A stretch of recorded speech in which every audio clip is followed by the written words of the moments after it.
Good morning, Cardini. It's RJ back with another video. Let's get to it. Today's random Mike Schmidt item of the day. I have a card here from 2021 Fleer. Product was Fleer Futures. This one's Bats to the Future. You can see here, number 1 of 25 BF. So this was an insert into the packages, the packs of Fleer Future cards.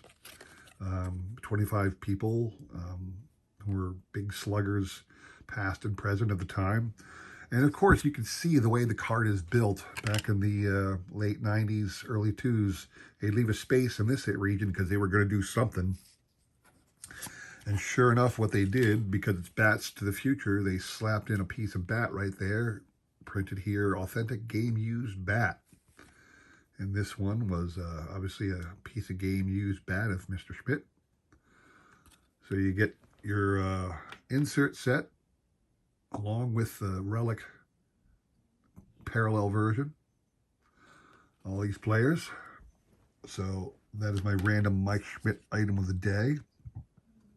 My random baseball item of the day. Recently, Kevin over at Kevin's Budget Card Breaks was opening a lot of odd packs from the late 90s, early 2000s when companies were producing 10, 15 different sets every year, kind of what Topps does now. You know, close to 20, 25 different sets annually with parallels, with inserts. But back then, there was more card companies back then, too. What's left right now, I believe, is Topps and Donruss. I think that's all there is. Upper Deck gets away with it by doing Sport Kings and getting some retired players in there. But for the most part, you don't see anybody other than Topps and, I guess, Panini, but they own Donruss, so Topps and Panini are about the only players left in the business. But back in the late 90s, early 2000s, you had a number of wannabes. So you had your Topps, Donruss, Fleer, Upper Deck, Score, Pacific, little name people tied to them. So what I have here, and they came up with more and more crazy concept every year. 1999 Pacific Crown Royale card. So Pacific made a couple different card sets that year in 1999. This one is the Crown Royale set. There's 144 cards. This is Marlon Anderson. He was a rookie of the Phillies. You can see right there. It has a little rookie logo down there at the bottom, 1999 rookie. And it's got that awesome crown design, a little die cut. And there were 44 cards, each one with this style die cut of the greats of the day, rookies or star players. So think back to 1999, who was in it? Whoever that person was had a Crown Royale card available to you. So I just think that's a pretty cool set. And it's amazing to see. If you go back and look at all the different sets that they were kicking out back in the day, it's just amazing to see the different styles of cards they came up with. Pretty insane. So today's trivia question, in keeping with my theme that I established on Monday, talking about a couple of the great franchises in baseball history and their stadiums, we're going to go now to Wrigley Field. I had asked before, the Cubs have been playing in Wrigley Field since about 1916, I want to say, maybe a little later, because believe it or not, the field that is Wrigley Field was built not for the Cubs, but for a team in what was a short-lived Federal League. Federal League existed in 1914 and 15. Was considered a major league and is considered a major league for statistical purposes. You'll see some of the Hall of Famers of the era were playing in the Federal League. Didn't last long. I can't remember. I want to say the name of the Chicago team was the Whalers, but don't quote me on that. I didn't look it up yet. But anyway, they built that stadium. And when the Cubs, when they folded, the Cubs took it over. I think the owner, Philip Wrigley, who was the Wrigley's candy guy or gum guy, he bought it and moved the Cubs in. So it's Wrigley Field now. So the Cubs played in Wrigley Field, have been playing there for a long time. The question, like before, is where did they play before Wrigley Field? And what stadium was their home stadium? Now, don't quote me all that. Well, in this day they played on this stadium. No, no, no, no. What was their primary home stadium before Wrigley Field? The prize for getting that right, I have here a Brian Hayes Bowman card, but this is not from last year when Brian Hayes was a big name in 2021.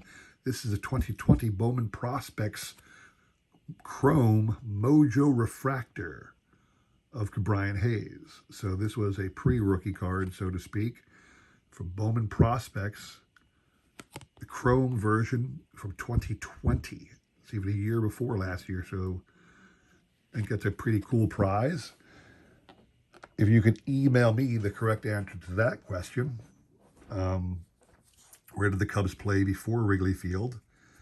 I will include a repeat of the question below along with my emails. So email me either today or tomorrow.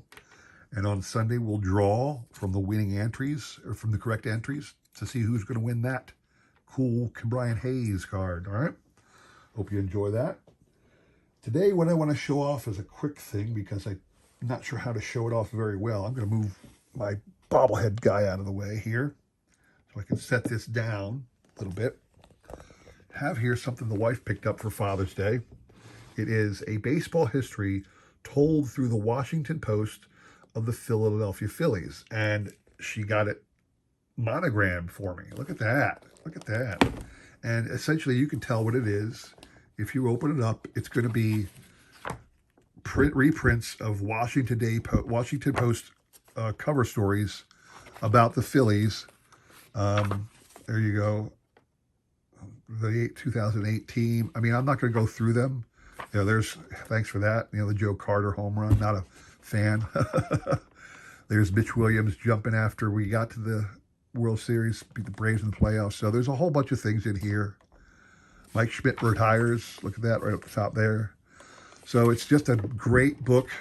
In fact, I think she got a faceplate put in here, a to from faceplate. Let me open that up real quick. There you go.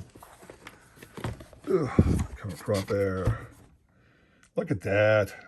Love all of us, she said. She didn't even get it done. This was made in the UK. Look at that. So Washington Post, Philadelphia Phillies, big binder almanac kind of thing. Very cool for me in my collection. Obviously, that's a unique thing, so to speak, in my collection because it's got my name on it. But I have to imagine that that exists as a present, as a gift you can get for a dad or grad or boy or whatever. I'm trying to look real quick through here who made it. This was made in the UK. I'm not sure what company produced this, but let me see if I can find that for you all. So, Signature Gifts Inc.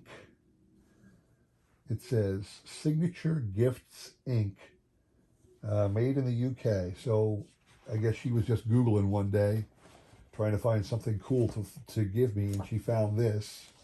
So it is a, like I said, it's leather-bound coffee table style book. Not very thick, if you see it. There wasn't a lot to it, but it's really cool. I'm a big fan. So there you go. I hope you all enjoyed that video. Maybe it's something you can get for your friends and family or anything like that. Hope you enjoyed this video. Please consider liking, subscribing, commenting, and all that jazz. Don't forget the trivia question. Check out the description below for more on that. Thanks for all your support. I try my best, like I said, to support everybody else in the card community. We gotta support each other to keep this great thing going. So I guess that's all I have for you today. Thanks a lot. Step back again on Friday for another great trivia question and prize. Appreciate all your support. Thanks for watching and take care.